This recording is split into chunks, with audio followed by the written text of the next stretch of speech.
Chapter 31. When all this had ended, the Israelites who were there went out to the towns of Judah, smashed the sacred stones, and cut down the Asherah poles. They destroyed the high places and the altars throughout Judah and Benjamin, and in Ephraim and Manasseh. After they had destroyed all of them, the Israelites returned to their own towns and to their own property. Hezekiah assigned the priests and Levites to divisions, each of them according to their duties as priests or Levites, to offer burnt offerings and fellowship offerings, to minister, to give thanks, and to sing praises at the gates of the Lord's dwelling. The king contributed from his own possessions for the morning and evening burnt offerings, and for the burnt offerings on the Sabbaths, new moons, and appointed feasts, as written in the law of the Lord. He ordered the people living in Jerusalem to give the portion due the priests and Levites, so they could devote themselves to the law of the Lord. As soon as the order went out, the Israelites generously gave the first fruits of their grain, new wine, oil and honey, and all that the fields produced. They brought a great amount, a tithe of everything. The men of Israel and Judah, who lived in the towns of Judah, also brought a tithe of their herds and flocks, and a tithe of the holy things dedicated to the Lord their God, and they piled them in heaps. They began doing this in the 3rd month and finished in the 7th month. When Hezekiah and his officials came and saw the heaps, they praised the Lord and blessed his people Israel. Hezekiah asked the priests and Levites about the heaps. And Azariah the chief priest from the family of Zadok answered, "Since the people began to bring their contributions to the temple of the Lord, we have had enough to eat and plenty to spare, because the Lord has blessed his people, and this great amount is left over." Hezekiah gave orders to prepare storerooms in the temple of the Lord, and this was done.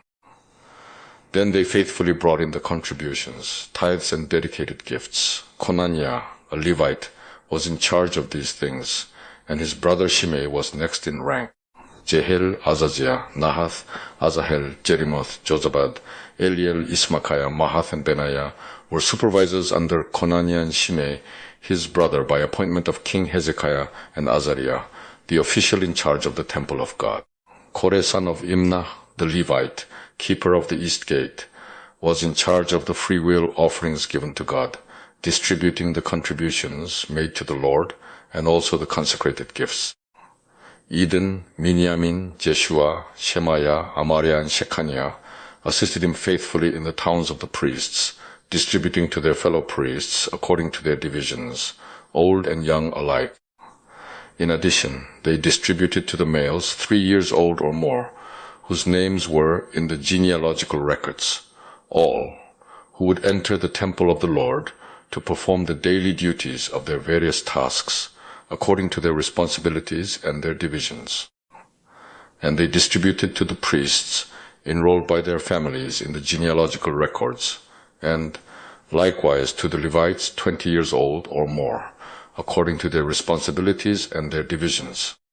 They included all the little ones, the wives, and the sons and daughters of the whole community listed in these genealogical records, for they were faithful in consecrating themselves. As for the priests, the descendants of Aaron, who lived on the farmlands around their towns or in any other towns, men were designated by name to distribute portions to every male among them and to all who were recorded in the genealogies of the Levites. This is what Hezekiah did throughout Judah, doing what was good and right and faithful before the Lord his God. In everything that he undertook in the service of God's temple, and in obedience to the law and the commands, he sought his God and worked wholeheartedly, and so he prospered. Chapter 32. After all that Hezekiah had so faithfully done, Sennacherib king of Assyria came and invaded Judah. He laid siege to the fortified cities, thinking to conquer them for himself. When Hezekiah saw that Sennacherib had come and that he intended to make war on Jerusalem, he consulted with his officials and military staff about blocking off the water from the springs outside the city, and they helped him. A large force of men assembled, and they blocked all the springs and the stream that flowed through the land. "Why should the kings of Assyria come and find plenty of water?" they said.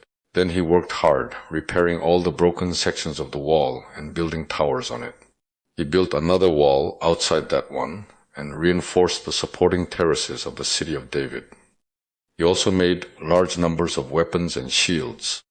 He appointed military officers over the people and assembled them before him in the square at the city gate, and encouraged them with these words: "Be strong and courageous. Do not be afraid or discouraged because of the king of Assyria and the vast army with him, for there is a greater power with us than with him.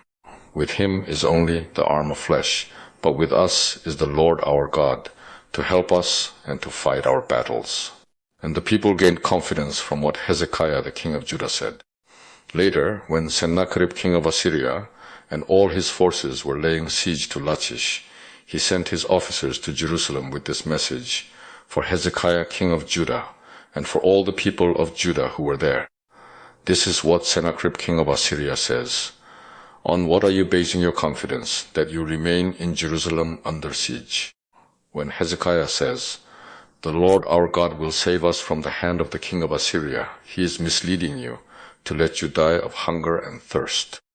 Did not Hezekiah himself remove these God's high places and altars, saying to Judah and Jerusalem, 'You must worship before one altar and burn sacrifices on it'? Do you not know what I and my fathers have done to all the peoples of the other lands?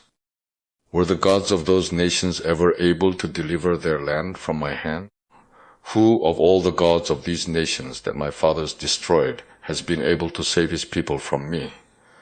How then can your God deliver you from my hand? Now do not let Hezekiah deceive you and mislead you like this. Do not believe him, for no god of any nation or kingdom has been able to deliver his people from my hand, or the hand of my fathers. How much less will your God deliver you from my hand?" Sennacherib's officers spoke further against the Lord God and against his servant Hezekiah.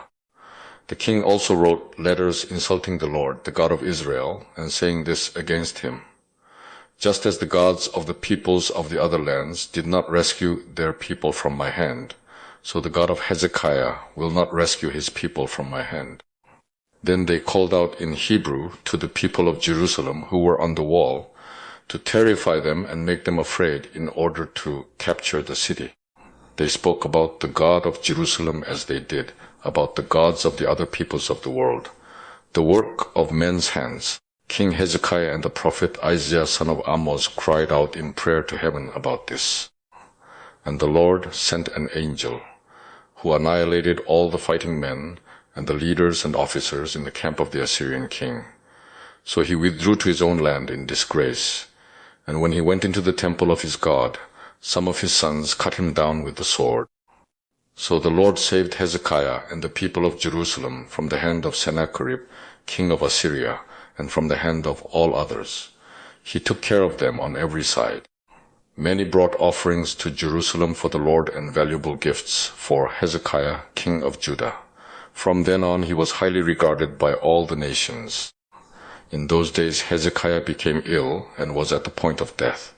He prayed to the Lord, who answered him and gave him a miraculous sign. But Hezekiah's heart was proud, and he did not respond to the kindness shown him. Therefore the Lord's wrath was on him and on Judah and Jerusalem. Then Hezekiah repented of the pride of his heart, as did the people of Jerusalem. Therefore the Lord's wrath did not come upon them during the days of Hezekiah. Hezekiah had very great riches and honor, and he made treasuries for his silver and gold, and for his precious stones, spices, shields, and all kinds of valuables. He also made buildings to store the harvest of grain, new wine, and oil, and he made stalls for various kinds of cattle, and pens for the flocks. He built villages and acquired great numbers of flocks and herds, for God had given him very great riches. It was Hezekiah who blocked the upper outlet of the Gihon spring and channeled the water down to the west side of the city of David. He succeeded in everything he undertook. But when envoys were sent by the rulers of Babylon to ask him about the miraculous sign that had occurred in the land, God left him to test him, and to know everything that was in his heart. The other events of Hezekiah's reign and his acts of devotion are written in the vision of the prophet Isaiah son of Amos, in the book of the kings of Judah and Israel. Hezekiah rested with his fathers and was buried on the hill where the tombs of David's descendants are. All Judah and the people of Jerusalem honored him when he died, and Manasseh his son succeeded him as king. Chapter 33. Manasseh was 12 years old when he became king, and he reigned in Jerusalem 55 years. He did evil in the eyes of the Lord, following the detestable practices of the nations the Lord had driven out before the Israelites. He rebuilt the high places his father Hezekiah had demolished. He also erected altars to the Baals and made Asherah poles. He bowed down to all the starry hosts and worshipped them. He built altars in the temple of the Lord, of which the Lord had said, "My name will remain in Jerusalem forever." In both courts of the temple of the Lord, he built altars to all the starry hosts. He sacrificed his sons in the fire in the valley of Ben Hinnom, practiced sorcery, divination, and witchcraft, and consulted mediums and spiritists. He did much evil in the eyes of the Lord, provoking him to anger. He took the carved image he had made and put it in God's temple, of which God had said to David and to his son Solomon, "In this temple and in Jerusalem, which I have chosen out of all the tribes of Israel, I will put my name forever. I will not again make the feet of the Israelites leave the land I assigned to your forefathers, if only they will be careful to do everything I commanded them concerning all the laws, decrees, and ordinances given through Moses." But Manasseh led Judah and the people of Jerusalem astray, so that they did more evil than the nations the Lord had destroyed before the Israelites. The Lord spoke to Manasseh and his people, but they paid no attention. So the Lord brought against them the army commanders of the king of Assyria, who took Manasseh prisoner, put a hook in his nose, bound him with bronze shackles, and took him to Babylon. In his distress he sought the favor of the Lord his God, and humbled himself greatly before the God of his fathers. And when he prayed to him, the Lord was moved by his entreaty, and listened to his plea. So he brought him back to Jerusalem and to his kingdom. Then Manasseh knew that the Lord is God. Afterward he rebuilt the outer wall of the city of David, west of the Gihon spring in the valley, as far as the entrance of the fish gate, and encircling the hill of Ophel. He also made it much higher. He stationed military commanders in all the fortified cities in Judah. He got rid of the foreign gods, and removed the image from the temple of the Lord, as well as all the altars he had built on the temple hill and in Jerusalem, and he threw them out of the city. Then he restored the altar of the Lord, and sacrificed fellowship offerings and thank offerings on it, and told Judah to serve the Lord, the God of Israel. The people, however, continued to sacrifice at the high places, but only to the Lord their God. The other events of Manasseh's reign, including his prayer to his God, and the words the seers spoke to him in the name of the Lord, the God of Israel, are written in the annals of the kings of Israel. His prayer and how God was moved by his entreaty, as well as all his sins and unfaithfulness, and the sites where he built high places and set up Asherah poles and idols before he humbled himself, all are written in the records of the seers. Manasseh rested with his fathers and was buried in his palace, and Amon his son succeeded him as king. Amon was 22 years old when he became king, and he reigned in Jerusalem 2 years. He did evil in the eyes of the Lord, as his father Manasseh had done. Amon worshipped and offered sacrifices to all the idols Manasseh had made. But unlike his father Manasseh, he did not humble himself before the Lord. Amon increased his guilt. Amon's officials conspired against him and assassinated him in his palace. Then the people of the land killed all who had plotted against King Amon, and they made Josiah his son king in his place. Chapter 34.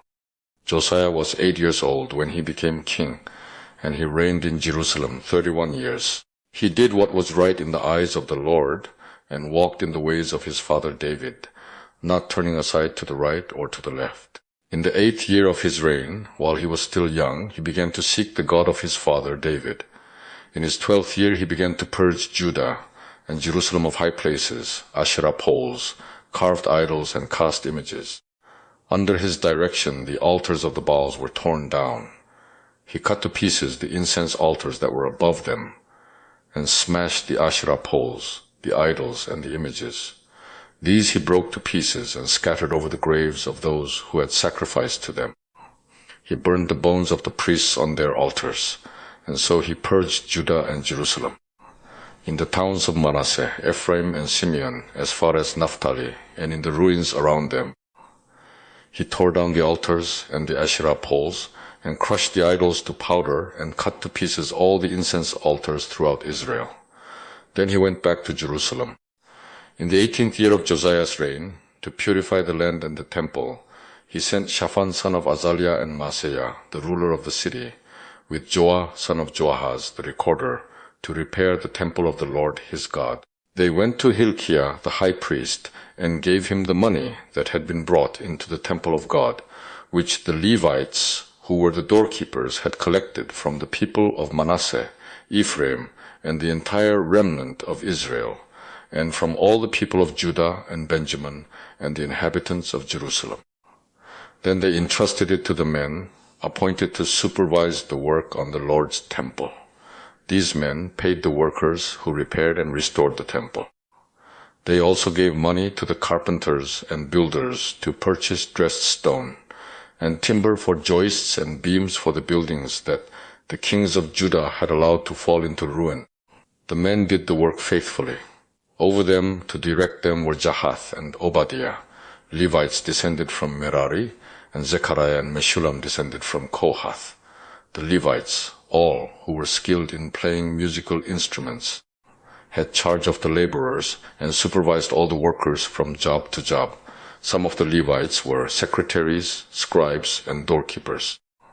While they were bringing out the money that had been taken into the temple of the Lord, Hilkiah the priest found the book of the law of the Lord that had been given through Moses.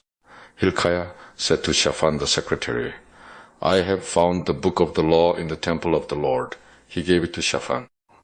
Then Shaphan took the book to the king and reported to him, "Your officials are doing everything that has been committed to them.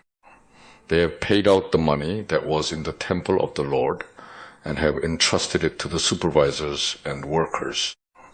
Then Shaphan the secretary informed the king, "Hilkiah the priest has given me a book." And Shaphan read from it in the presence of the king. When the king heard the words of the law, he tore his robes. He gave these orders to Hilkiah, Ahikam son of Shaphan, Abdon son of Micah, Shaphan the secretary, and Asaiah the king's attendant. "Go and inquire of the Lord for me and for the remnant in Israel and Judah about what is written in this book that has been found. Great is the Lord's anger that is poured out on us, because our fathers have not kept the word of the Lord.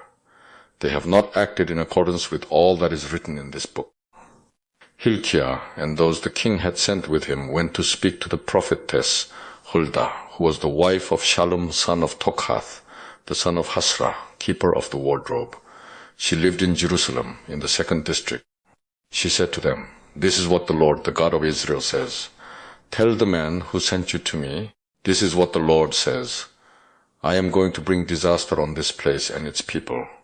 All the curses written in the book that has been read in the presence of the king of Judah, because they have forsaken me and burned incense to other gods and provoked me to anger by all that their hands have made. My anger will be poured out on this place and will not be quenched. Tell the king of Judah, who sent you to inquire of the Lord, this is what the Lord, the God of Israel, says concerning the words you heard. Because your heart was responsive and you humbled yourself before God when you heard what he spoke against this place and its people, and because you humbled yourself before me and tore your robes and wept in my presence, I have heard you, declares the Lord. Now I will gather you to your fathers, and you will be buried in peace. Your eyes will not see all the disaster I am going to bring on this place and on those who live here." So they took her answer back to the king. Then the king called together all the elders of Judah and Jerusalem. He went up to the temple of the Lord, with the men of Judah, the people of Jerusalem, the priests and the Levites, all the people from the least to the greatest. He read in their hearing all the words of the book of the covenant, which had been found in the temple of the Lord. The king stood by his pillar and renewed the covenant in the presence of the Lord, to follow the Lord and keep his commands, regulations, and decrees with all his heart and all his soul, and to obey the words of the covenant written in this book. Then he had everyone in Jerusalem and Benjamin pledge themselves to it. The people of Jerusalem did this in accordance with the covenant of God, the God of their fathers. Josiah removed all the detestable idols from all the territory belonging to the Israelites, and he had all who were present in Israel serve the Lord their God. As long as he lived, they did not fail to follow the Lord, the God of their fathers. Chapter 35. Josiah celebrated the Passover to the Lord in Jerusalem, and the Passover lamb was slaughtered on the 14th day of the first month. He appointed the priests to their duties and encouraged them in the service of the Lord's temple. He said to the Levites, who instructed all Israel, and who had been consecrated to the Lord, "Put the sacred ark in the temple that Solomon son of David king of Israel built. It is not to be carried about on your shoulders. Now serve the Lord your God and his people Israel. Prepare yourselves by families in your divisions, according to the directions written by David king of Israel and by his son Solomon. Stand in the holy place with a group of Levites for each subdivision of the families of your fellow countrymen, the lay people. Slaughter the Passover lambs, consecrate yourselves, and prepare the lambs for your fellow countrymen, doing what the Lord commanded through Moses." Josiah provided for all the lay people who were there a total of 30,000 sheep and goats for the Passover offerings, and also 3,000 cattle, all from the king's own possessions. His officials also contributed voluntarily to the people and the priests and Levites. Hilkiah, Zechariah, and Jehiel, the administrators of God's temple, gave the priests 2,600 Passover offerings and 300 cattle. Also Conaniah, along with Shemaiah and Nethanel, his brothers, and Hashabiah, Jael and Jozabad, the leaders of the Levites, provided 5,000 Passover offerings and 500 head of cattle for the Levites. The service was arranged, and the priests stood in their places with the Levites in their divisions, as the king had ordered. The Passover lambs were slaughtered, and the priests sprinkled the blood handed to them, while the Levites skinned the animals. They set aside the burnt offerings to give them to the subdivisions of the families of the people to offer to the Lord, as is written in the book of Moses. They did the same with the cattle. They roasted the Passover animals over the fire as prescribed, and boiled the holy offerings in pots, cauldrons, and pans, and served them quickly to all the people. After this, they made preparations for themselves and for the priests, because the priests, the descendants of Aaron, were sacrificing the burnt offerings and the fat portions until nightfall. So the Levites made preparations for themselves and for the Aaronic priests. The musicians, the descendants of Asaph, were in the places prescribed by David, Asaph, Heman, and Jeduthun the king's seer. The gatekeepers at each gate did not need to leave their posts, because their fellow Levites made the preparations for them. So at that time the entire service of the Lord was carried out for the celebration of the Passover and the offering of burnt offerings on the altar of the Lord, as King Josiah had ordered. The Israelites who were present celebrated the Passover at that time and observed the Feast of Unleavened Bread for 7 days. The Passover had not been observed like this in Israel since the days of the prophet Samuel, and none of the kings of Israel had ever celebrated such a Passover as did Josiah, with the priests, the Levites, and all Judah and Israel who were there with the people of Jerusalem. This Passover was celebrated in the 18th year of Josiah's reign. After all this, when Josiah had set the temple in order, Necho king of Egypt went up to fight at Carchemish on the Euphrates, and Josiah marched out to meet him in battle. But Necho sent messengers to him, saying, "What quarrel is there between you and me, O king of Judah? It is not you I am attacking at this time, but the house with which I am at war." God has told me to hurry, so stop opposing God, who is with me, or he will destroy you." Josiah, however, would not turn away from him, but disguised himself to engage him in battle. He would not listen to what Necho had said at God's command, but went to fight him on the plain of Megiddo. Archers shot King Josiah, and he told his officers, "Take me away. I am badly wounded." So they took him out of his chariot, put him in the other chariot he had, and brought him to Jerusalem, where he died. He was buried in the tombs of his fathers, and all Judah and Jerusalem mourned for him. Jeremiah composed laments for Josiah, and to this day all the men and women singers commemorate Josiah in the laments. These became a tradition in Israel, and are written in the laments. The other events of Josiah's reign and his acts of devotion, according to what is written in the law of the Lord. All the events, from beginning to end, are written in the book of the kings of Israel and Judah. Chapter 36. And the people of the land took Jehoahaz son of Josiah, and made him king in Jerusalem in place of his father. Jehoahaz was 23 years old when he became king, and he reigned in Jerusalem 3 months. The king of Egypt dethroned him in Jerusalem and imposed on Judah a levy of 100 talents of silver and a talent of gold. The king of Egypt made Eliakim, a brother of Jehoahaz, king over Judah and Jerusalem, and changed Eliakim's name to Jehoiakim. But Necho took Eliakim's brother Jehoahaz and carried him off to Egypt. Jehoiakim was 25 years old when he became king, and he reigned in Jerusalem 11 years. He did evil in the eyes of the Lord his God. Nebuchadnezzar, king of Babylon, attacked him and bound him with bronze shackles to take him to Babylon. Nebuchadnezzar also took to Babylon articles from the temple of the Lord and put them in his temple there. The other events of Jehoiakim's reign, the detestable things he did, and all that was found against him, are written in the book of the kings of Israel and Judah. And Jehoiachin his son succeeded him as king. Jehoiachin was 18 years old when he became king, and he reigned in Jerusalem 3 months and 10 days. He did evil in the eyes of the Lord. In the spring, King Nebuchadnezzar sent for him and brought him to Babylon, together with articles of value from the temple of the Lord. And he made Jehoiachin's uncle, Zedekiah, king over Judah and Jerusalem. Zedekiah was 21 years old when he became king, and he reigned in Jerusalem 11 years. He did evil in the eyes of the Lord his God, and did not humble himself before Jeremiah the prophet, who spoke the word of the Lord. He also rebelled against King Nebuchadnezzar, who had made him take an oath in God's name.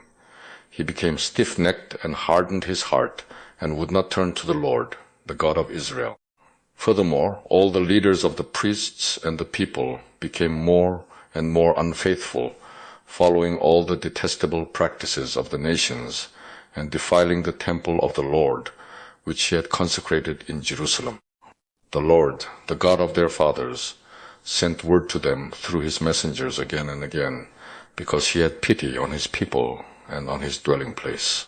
But they mocked God's messengers, despised his words, and scoffed at his prophets, until the wrath of the Lord was aroused against his people, and there was no remedy. He brought up against them the king of the Babylonians, who killed their young men with the sword in the sanctuary, and spared neither young man nor young woman, old man or aged.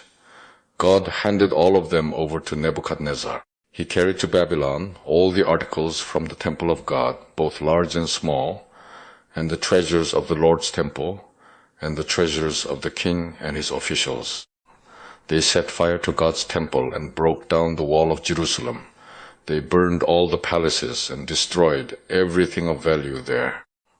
He carried into exile to Babylon the remnant, who escaped from the sword, and they became servants to him and his sons, until the kingdom of Persia came to power. The land enjoyed its Sabbath rests. All the time of its desolation it rested, until the 70 years were completed in fulfillment of the word of the Lord, spoken by Jeremiah. In the first year of Cyrus king of Persia, in order to fulfill the word of the Lord spoken by Jeremiah, the Lord moved the heart of Cyrus king of Persia to make a proclamation throughout his realm, and to put it in writing.